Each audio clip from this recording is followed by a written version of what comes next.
Hi, hello, and if you're new to the channel, welcome, and if you've been here before, welcome back.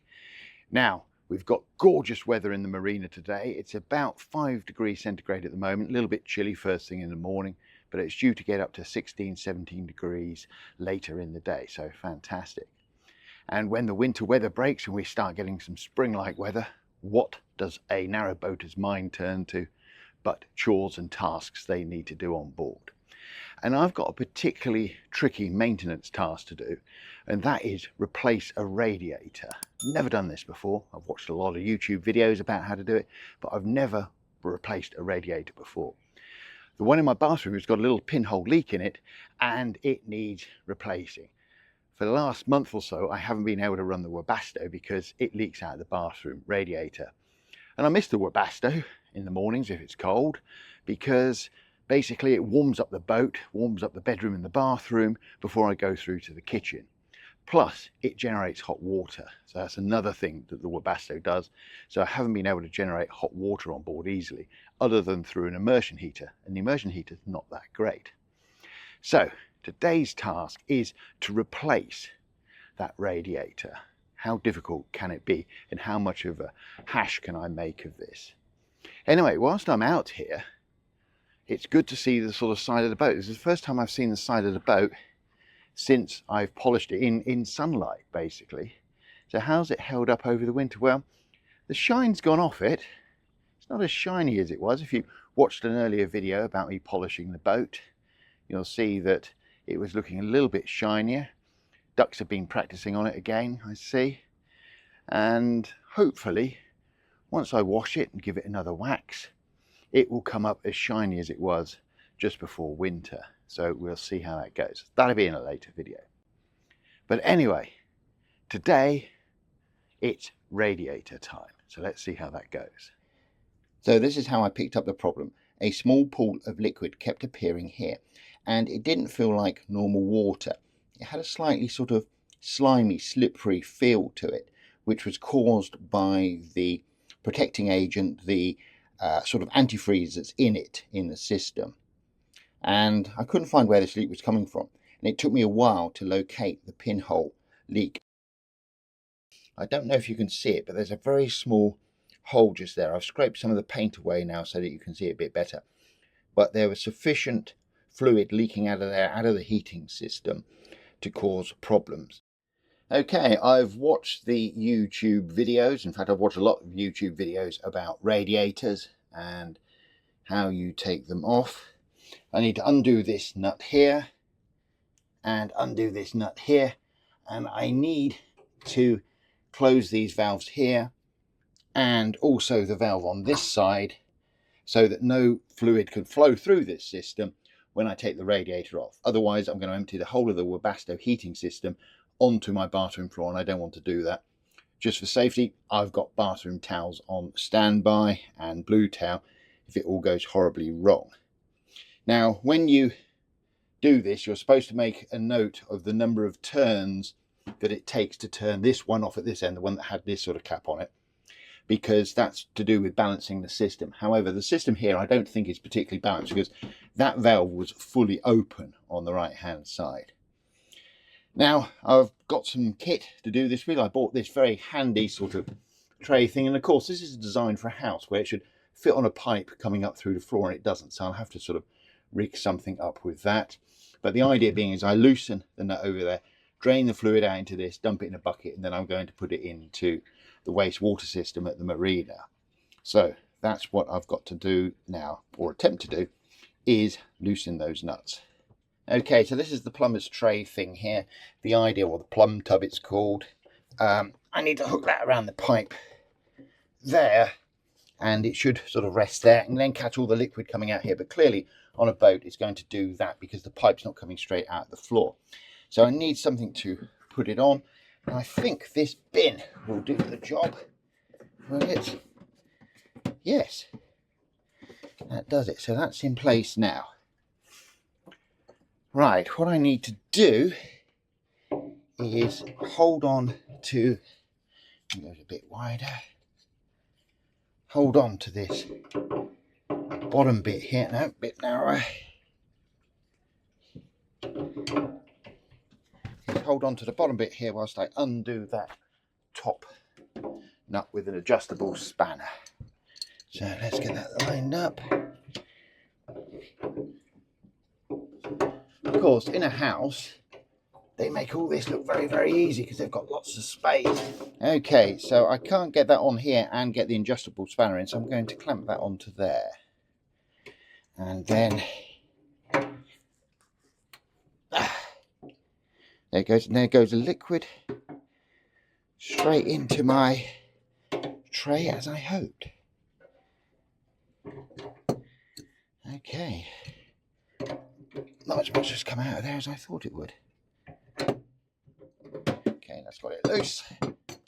Now what I could do is just open the bleed valve at the top, and I heard some air hissing in there, but no, that's fine. Let's undo that all the way. Oh, they've used PTFE tape on this, interesting. Got some of that in my toolbox. Need to clean that up. Right, that's that one done. That was easier than I was expecting. Time to try the other side. Hardly any liquid came out of there. Okay, got that in place. So here I am on the other side. Again, I'm going to sort of, well, I don't think I can get a spanner in there to hold that in place, but there we go. That's that loose. Oh, a lot more fluid coming out now. Little plumb tub is doing its job, which is great. Let's just let that drain out. Of course, there's always a danger that I'm draining out the complete system if these valves haven't closed here, but I'm pretty sure they have closed. Okay, so I just checked the header tank on the Webasto heater, and there's no pumping going on because the Webasto is off, obviously, and the level in the overhead tank on that hasn't dropped. The level hasn't dropped in it, so this is all still coming out of the radiator. Okay, looks like it's slowing up a bit now. Maybe we're getting to the end of it. Okay, so there we go. That's the last few drips.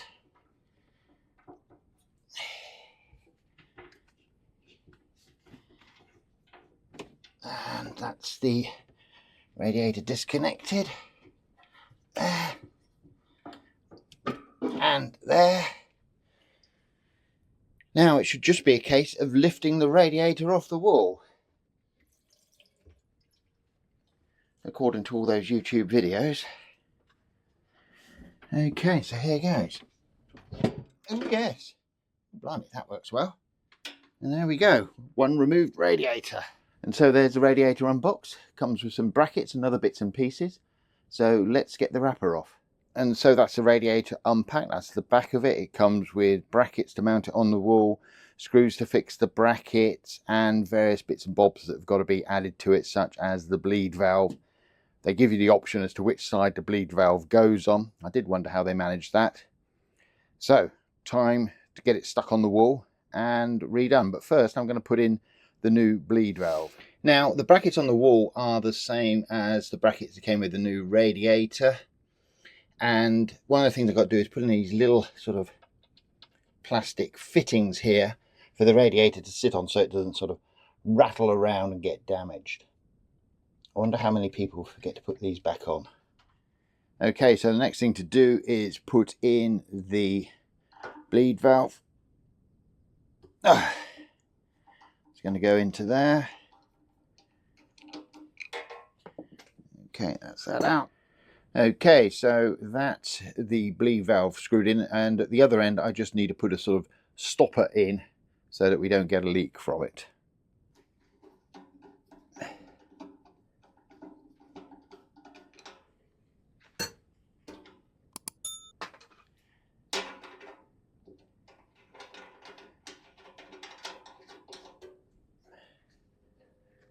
And then I'll just tighten that up using a spanner.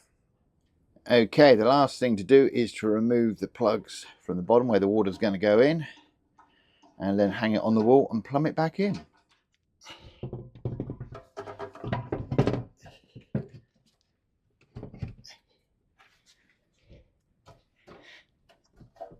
And that's it back on the wall.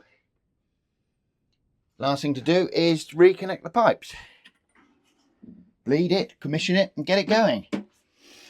Okay, so when this was last plumbed in, actually, I need the bolts off the old radiator first, don't I? That's interesting. Why are there no bolts on that radiator?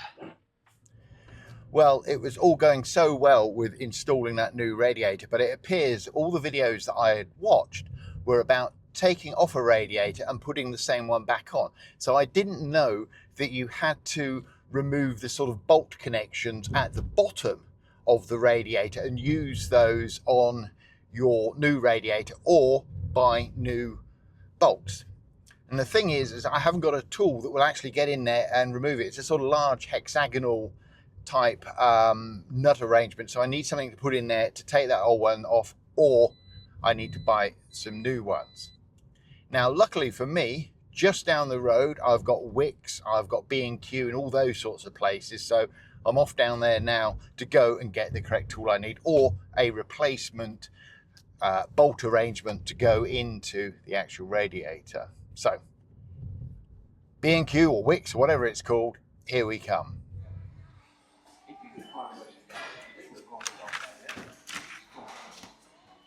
Okay, so a quick dash off to Wickes, and I've got the bit of kit that I need to remove the old connectors. So let's get that done.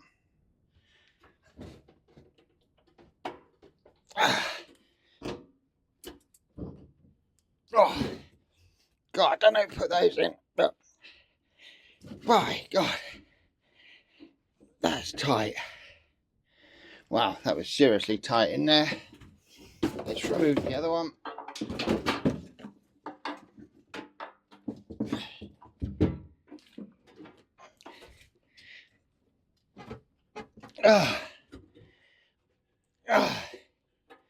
Wow, as a strong man put that in. Okay, so before I put it on, let's clean off the old PTFE tape. That's that taken off and cleaned out, that's good. Yep. Some new tape on.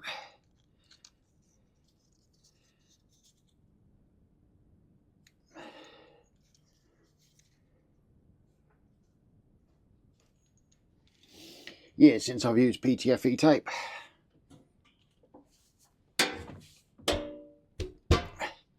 And let's screw it in.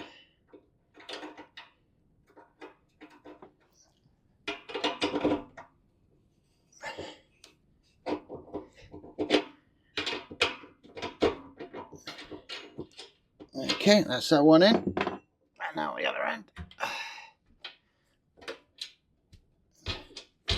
Okay, making sure I've still got the little plastic brackets in place.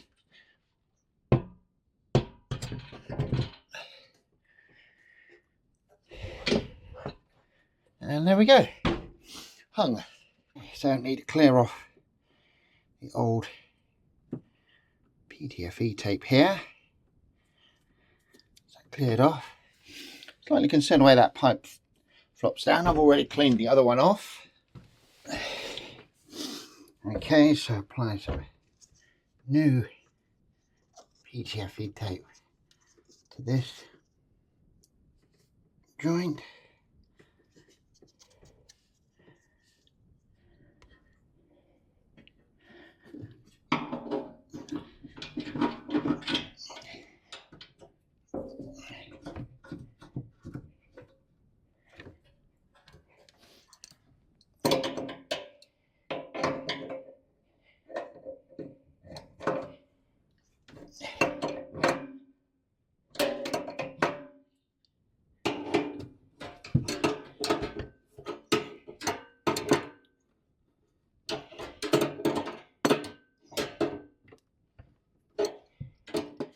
open up the valves and see if we get a leak. And that's finally that one fully open. No sign of a leak there, but of course at the moment there's air holding everything in place. So when I open this one, there's still going to be air holding in place because I need to bleed the system. And that is that, fully open. Now here comes the moment of truth. When I release, okay, there's the liquid coming back in. Oh, it just dripped. Yep, got a leak. Okay, so that's the new radiator installed. The small leak that I had was fixed. One of the nuts wasn't done up quite tight enough and is now okay. So hopefully that's okay. I've bled the radiator, let all the air out. I'm now going to go and check the fluid level in the top tank and refill that if needed, which I think it will be, because I took about 2, possibly even 3 pints of liquid out of the radiator, so that will need some more fluid put into it with inhibitor. And then fire up the Webasto, bleed the system again and see if we've got it working. Yep, that is completely empty up there, so I need to refill that and then bleed the system again until I stop losing fluid from this header tank. Okay, so I put about 3 litres of fresh coolant into the header tank. Now it's time to switch on the Webasto and see what happens. So here goes.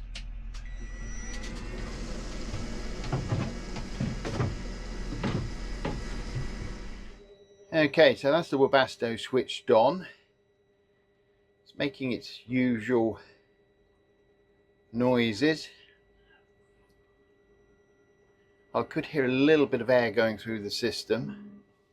I checked the radiator again. I could hear a little bit of air coming through it. So I've bled it again.